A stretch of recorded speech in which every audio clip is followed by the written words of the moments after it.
We got a Zaytoven 808, got this sub, and then we got this spins 808. Went crazy on the end pattern. I grouped all of the 808s together to make like one 808 bus. Kind of mixed them so that they sat in the mix nicely. But then I made this send, and on this send I took out the low end at like 250 hertz, and then I wanted to kind of go crazy. I just wanted to use this for like upper harmonics and just characteristics, because I wanted to keep the subs in the 808 so that like, I didn't want to touch them, I didn't want to affect it. If I didn't scoop out this low end, there might have been some like issues with phase, so I cut it out. So I side changed the 808 with its own signal. If you change the attack and release, the way that the compressor processes it, the attack is going to be delayed by like 1.2 of a millisecond or whatever, and the way that it's released as well. Some very slight variation, and it's pulling down. Then on the end of the chain, I use this erosion and I pushed it really hard. So all that we're adding is this lo-fi, like harsh, bit reduced distortion. The 808 without it sounds like this.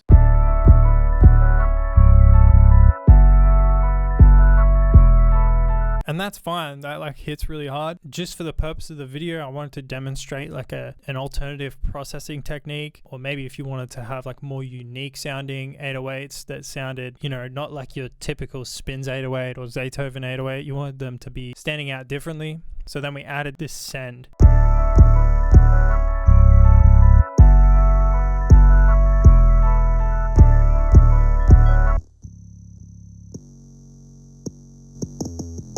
So I've obviously exaggerated that just to show you what's happening, but that's essentially what we're adding in. So you can hear when I solo it, it's obviously got no low end information whatsoever, which is what we want. That's good. It's not interfering. There's no phase issues with our 808, and we can just like layer that in parallel, and it's just adding a little bit of like upper harmonic information and characteristics just to make it sound a bit more interesting, a bit different.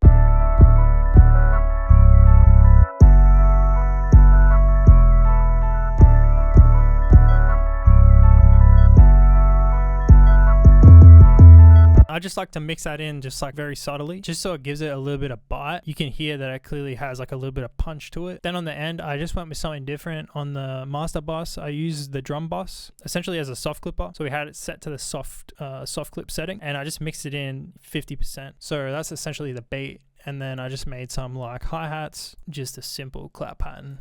The hi-hats and clap are very simple, obviously. As you can tell, like the melody is very full. We use 3 different 808s. That stuff's so complex that when we went with the percussive stuff, the hi-hat, the clap, or the hi-hat and the snare, you know, we didn't really need to go overboard with that. We could keep it very simple because everything else was complex. So yeah, it's all about balance. One thing that's really important about like making beats, if you can, it's cool to go like complex on some certain things, but just know that you need to have balance. So if something's very complex, maybe pair it with something that's very simple so it's not overwhelming. But then again, every beat's different, so if it sounds good to have 2 complex things, then go for it. That's the whole beat. I'll play it back. If you want a copy of this project file, it'll be up on my Patreon. It'll be included in the membership along with all my other project files that I put up there. My stash kit, there's a few loop packs up there as well. That's a really great way to support the channel. But yeah, thank you so much for watching, and I'll see you in the next video.